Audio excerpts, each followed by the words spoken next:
Hey everybody, it's Jason Blaha here, and today I saw a video that several people linked to me. They wanted me to address it, and it's from Mark Onliner discussing DNP. Now, a lot of you may not know that even when Mark and I weren't even always getting along before we did anything in business together, he and I still discuss this sort of stuff in private because we saw eye to eye on these things as far as drugs and sports and in bodybuilding and other things go. We have a mutual understanding on these things even when we didn't always get along. And we always had that mutual respect there. And he made this video on DNP. And you guys know that I've said in the past, I do not ever advocate people using DNP or insulin. Now, as far as sports and bodybuilding and things like that and drugs go, you guys know that I don't even believe in the concept of drug-free sports. Not that I think such a thing is even possible or ever really happens. It's really a myth anyways. It's not real. It's a fantasy. But even if it wasn't a fantasy, it's absurd anyways to even consider. It will never be that way. It can't be that way. No way for you to ever stop drugs in sports. No way for people to win without them. That's the real world. But that being said, there are levels of risk that people take. And there are a lot of things you can do in life that are risky, but some things are more risky than others. You know, people argue about, well, steroids and other things being dangerous for people and carrying risks. Yeah, they are. Getting in your car and driving to work carries risk with it. But that risk is lower than if you take up a hobby like base jumping. All right, one of those hobbies has a higher risk than the other, and no one would argue that they're the same. When you're talking about most PEDs or even fat burners, and you compare it with something like DNP, and people try to say, well, the risk isn't that high. Only a few people die from it every year, but not that many people use it. So what, 1% of people using it die every year? That's not a good risk.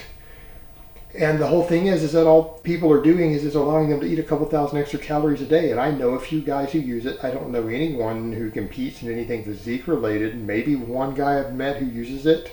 Everyone else doesn't use it. The guys I know who use it are people who don't compete at any sort of high level in anything, or people who do it recreationally. And here's the thing that you've got to factor in with these risks. If you overdose on DNP, it will kill you. It can cook your organs. It can heat your brain up so hot that you have brain damage and you become basically a vegetable or mentally retarded for the rest of your life, just so that you could eat an extra 2,000 calories of carbs every day while losing 2 to 3 pounds a week. That is the benefit you're paying. And the thing is, you're going to lose muscle from it. People will say, oh, it doesn't burn that much muscle. Yeah, it does, because you're now creating a massive calorie deficit. Your body's burning through calories, putting itself in a catabolic state. And because of the nature of this substance, it affects the way that your muscles contract. They don't work effectively. You can't go run and jog and do cardio on it. You can't even lift effectively. If you're benching 315 for a couple reps, you're going to find that you're going to struggle to even bench 225 for a rep or two when you're on it. Most people lose tremendous amount of strength and performance on it. Makes you lethargic and lazy and feel terrible. And all at the risk of dying. This is a substance that if you overdose on it, it will kill you. And here's the thing. There are no approved human uses for it these days. We know many, many years ago they found out it works amazing for fat loss. But since there is no pharmaceutical grade, you're relying upon these same guys to mix this stuff up in their mixers and weigh it out, who are making all these underdosed or improperly dosed anabolic steroids out there. All the black market stuff, the non-pharmaceutical grade stuff, the same people are making the DNP. These people to where your 200 milligram test might actually be 250, or it might be only 50.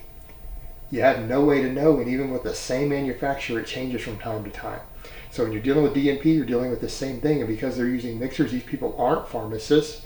They might be okay with using their mixer, but they're not perfect with it. So even if they have every batch consistent, from batch to batch, because they're not changing their recipe on you, you're still running the risk with one bottle. They get one setting wrong on this mixer with the fillers, and you're going to have the first half of your batch might be underdosed, and the last 5 or 10 pills in the bottle might be overdosed. So you end up overdosing at some point while running what you found to be your effective dose, meaning you might have been thinking you were taking 400 micrograms, but you're only taking 150, you're getting really, really good results on that, and then you get to those higher dose pills in the mix, and all of a sudden your 150 micrograms turns into 400 or 500, and suddenly you overdose and you die from the same bottle because you happen to hit several of the overdose pills in a row because they didn't have the settings right on their mixer.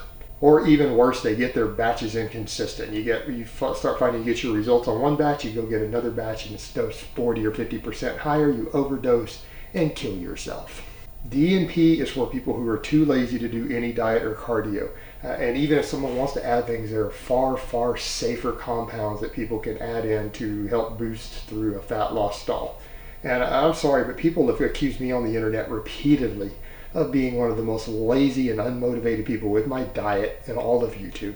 I hear this all the time, yet in the last 12 weeks I've lost 40 pounds. And I've done it without fat burning drugs. Put that in perspective. I've done it with diet and cardio. I'm not using Clen, I'm not using Tren, I'm not even blasting any gear. And yet I can lose 40 pounds as the most undisciplined person on here through diet and cardio. So if I can do that, what's the damn problem? It is for people who are just too lazy to put in the work, who are willing to risk dying or getting brain damage and being mentally retarded or a vegetable the rest of their life, just so they can eat an extra dozen Krispy Kreme donuts every day on their diet. Think about it. All right, guys, but that's really all I have to say on that today. I hope it has been informative, and I will talk to you guys next time. But let me give you guys a bicep shot before I go. Oh, Mount Bicephus.